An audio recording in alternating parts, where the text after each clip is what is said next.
1938. Europe was a powder keg waiting for a spark. From Berlin, Hitler declared the rise of an air power unlike anything in human history. Thousands of Messerschmitts and Heinkels thundered across German skies, while across the English Channel, the Royal Air Force was torn between two paths: keep building heavy armored bombers, or dare to try something completely different. In a damp workshop in Hatfield, a man with bright eyes and salt and pepper hair stood silently beside the wooden frame of a small prototype. He was Geoffrey de Havilland, chief engineer of the de Havilland Aircraft Company, a man who had spent his life pursuing the dream of flight using materials the world now called obsolete: wood. While his peers chased after alloys, rivets, and steel, Geoffrey believed that what made the difference wasn't the material itself, but how you looked at it.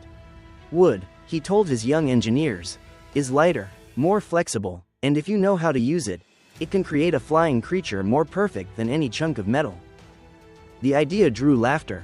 When de Havilland presented his design for a completely wooden aircraft with no guns, relying only on speed to survive, the British Air Ministry rejected it outright. One officer even mocked, "An unarmed wooden plane, in the age of cannons and jet engines? What are you going to fight with, violins?" Geoffrey only smiled. He knew every revolution begins with ridicule. In the dim wooden hangar, his small team kept working in secret.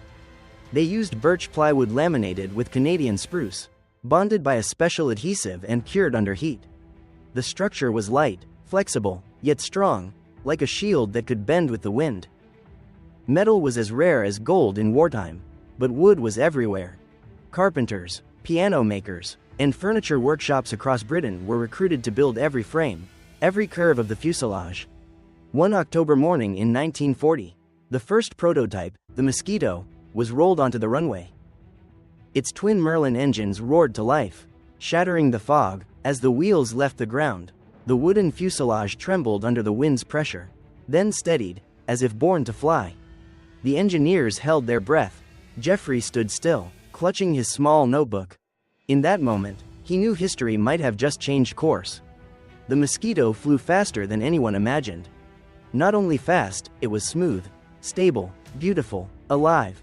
When compared, test pilots realized it was even faster than the Spitfire, despite being designed as a reconnaissance bomber. The news spread like wildfire through the RAF, but high command still doubted.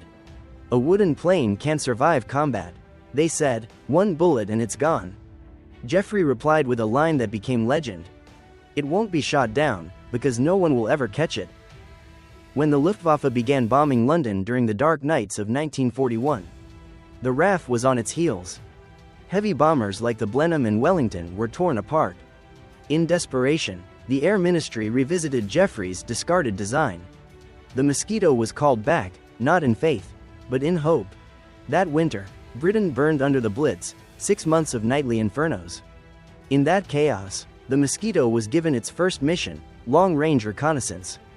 If it can survive at 30.000 feet and bring back photographs of German bases, one officer said, then we'll talk. 2 pilots took the risk: John de Havilland, Geoffrey's son, and Lieutenant Rodney Bingham.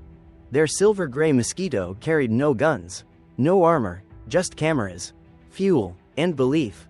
When they took off from RAF Benson, the others watched in silence. No one dared voice the fear that if this wooden dream fell, it would all end in ashes. But it didn't fall. 3 hours later, the Mosquito returned, with clear, detailed photos of the Rhine's defenses. A German pilot later recalled, "We saw a silver streak on radar, too fast to lock on. I've never seen anything like it." From that day, the Mosquito became the eyes of the Royal Air Force. It photographed Berlin, Hamburg, Cologne, slipping through the heaviest flak unharmed. Pilots called it the wooden ghost. But Geoffrey wasn't done. He believed the Mosquito could do more than spy, it could fight. If it could carry bombs, it would be the fastest strike weapon in the world. In February 1942, 3 Mosquitoes fitted with bomb racks took off into the fog. Target: the Gestapo headquarters in Oslo, Norway. They flew low over the sea, dodging radar, covering hundreds of miles in just over an hour. Their bombs struck dead center, leveling the building. 10 minutes later, they were gone. Britain erupted in celebration. The press called it a slap in Hitler's face. From a rejected idea, the Mosquito became a national icon. Furious, Hermann Göring roared in a meeting. Impossible, a wooden aircraft flying through our defenses, bombing in daylight, and we can't stop it?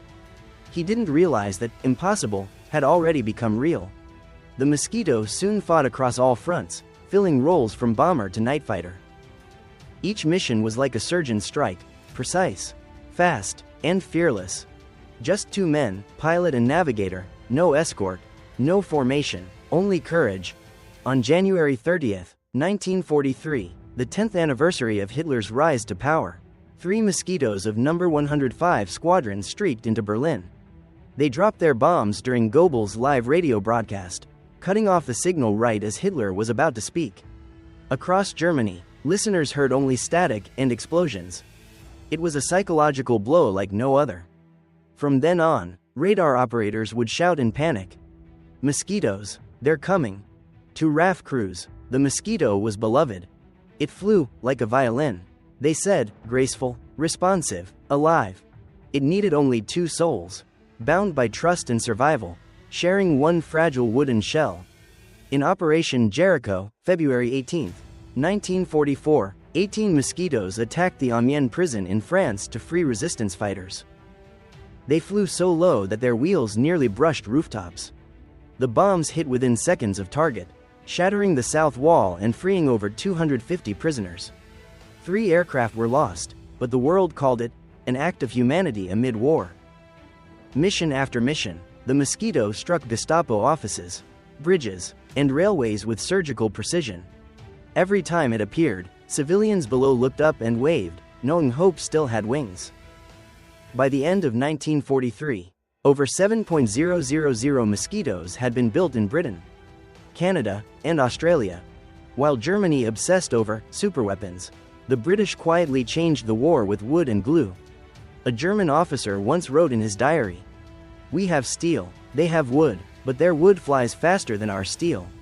In 1943-44, the Mosquito became both predator and ghost, intercepting enemy bombers at night with radar and 20mm cannons. A British pilot recalled, "We saw their engine glow, then just a burst of light. The Mosquito never screamed, it just bit, and vanished." By 1945, the Mosquito had flown over 30,000 missions, destroyed hundreds of targets, and saved countless lives. To the Germans, it was an invisible nightmare. To the British, it was the wings of freedom. When the war in Europe ended, Geoffrey de Havilland sat silently in his Hatfield workshop. On his old blueprint were 3 handwritten words: light, fast, free. At the victory ceremony, Winston Churchill said, "The Mosquito was one of the most remarkable achievements of British ingenuity and courage, born of wood, glue, and faith." Geoffrey humbly replied, "I only built a machine. It was people who made it immortal." After the war, the Mosquito kept flying, now for research, weather studies, and transport. Most were retired or placed in museums. But one story remained. In July 1946, at RAF Wyton, a special Mosquito, serial RR-299, was chosen for a memorial flight. The pilot was John de Havilland, Geoffrey's son. Thousands gathered around the runway. When the Merlin engines roared, many wept, the same sound that once echoed over a burning Europe. The Mosquito lifted gracefully, circling the sky, wings glinting like a wooden star. As it landed, Geoffrey's eyes were red. He looked at his son and whispered, "You did well, the Mosquito has flown, and it will fly forever." Historians later called it the plane of the impossible. It had no thick armor, no heavy guns, but survived through speed, intellect, and faith. In an age that worshipped steel, the Mosquito proved that true strength lies in the human spirit. It was built not by soldiers, but by carpenters, violin makers, and artisans. Every cut, every glue joint was an act of defiance against despair. They did not fight with weapons, but with their hands. They built freedom. A veteran once said in 1970, "When I flew the Mosquito, I didn't feel like I was flying a plane. I felt like I was carrying the souls of hundreds who built it." It didn't roar, it didn't threaten, it just flew, quietly, proudly. Today, Fewer than 30 mosquitoes remain, and only a handful can still take to the air. Each time one does, its Merlin engines rumble like a heartbeat from the past. Spectators look up, some old, some young. A child asks, "Is it really made of wood, Dad?" The father smiles. "Yes, son, wood, but every piece of it helped build the freedom you have today." At Hatfield, where it all began, only a few walls remain. On the memorial plaque, one line is carved: "From wood we built wings of freedom."